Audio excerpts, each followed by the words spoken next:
اس دی آیت نمبر 33 دے تحت آپ نبی پاک صلی اللہ علیہ وآلہ وسلم دے فرامین ذکر کر دینے، وہ فرامین سنو گے تو دل سے ٹھنڈ پہ جائے گی۔ حضور علیہ السلام ارشاد فرمایا من ماتا علی حب آل محمد ماتا شہیدا، جیڑا بندہ آل محمد دی محبت لے کے مرے گا وہ عام موت نہیں مرے گا، اللہ تعالیٰ اس نو شہادت دا ثواب عطا فرما دے گا۔ دوسری حدیث سنو، حضور فرمایا الا ومن ماتا علی حب آل محمد ماتا مغفورا، جیڑا بندہ آل محمد دی محبت لے کے مرے گا وہ ایویں نہیں مرے گا، راہ اس دے سا بعد وچ نکلیں گے، رب اس دی مغفرت اور بخشش پہلے فرما دے گا۔ تیسری حدیث سنو، حضور فرمایا من ماتا علی حب آل محمد ماتا تائبا، جڑا بندہ آل محمد دی محبت لے کے مرے گا اللہ تعالیٰ مرن تو پہلے اس نو توبہ دی توفیق عطا فرما دے گا۔ چوتھی حدیث سنو، حضور فرمایا من ماتا علی حب آل محمد ماتا مستکمل الایمان، جیڑا بندہ آل محمد دی محبت لے کے مرے گا وہ ایویں نہیں مرے گا، اپنا ایمان مکمل کر کے مرے گا۔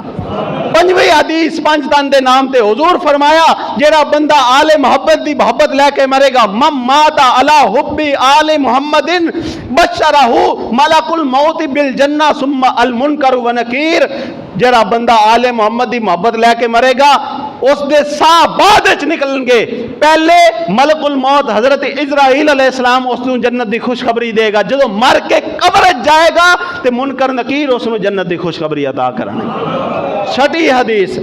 حضور فرمایا من ماتا علی حب آل محمد،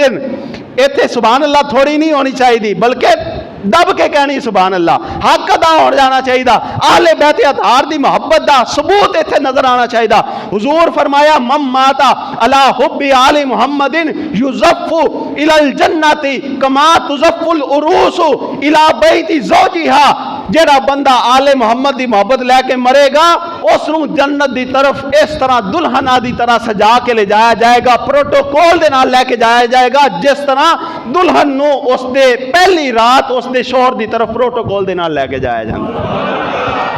اگلی حدیث پاک، ستویں حدیث پاک، حضور فرمایا من ماتا علی حب آل محمد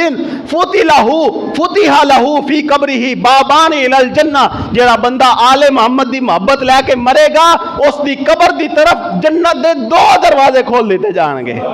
اور آخری حدیث اور گل مکمل، حضور علیہ السلام نے ارشاد فرمایا من ماتا علی حب آل محمد جعل اللہ قبرہ مزار ملائکۃ الرحمہ، جیڑا بندہ آل محمد دی محبت لے کے مرے گا اللہ تعالیٰ اس دی قبر تے رحمت دے فرشتیاں دی ڈیوٹی لگا دے گا کہ قیامت تک اس دی قبر دے اوپر رحمت دا نزول کر دے رہا۔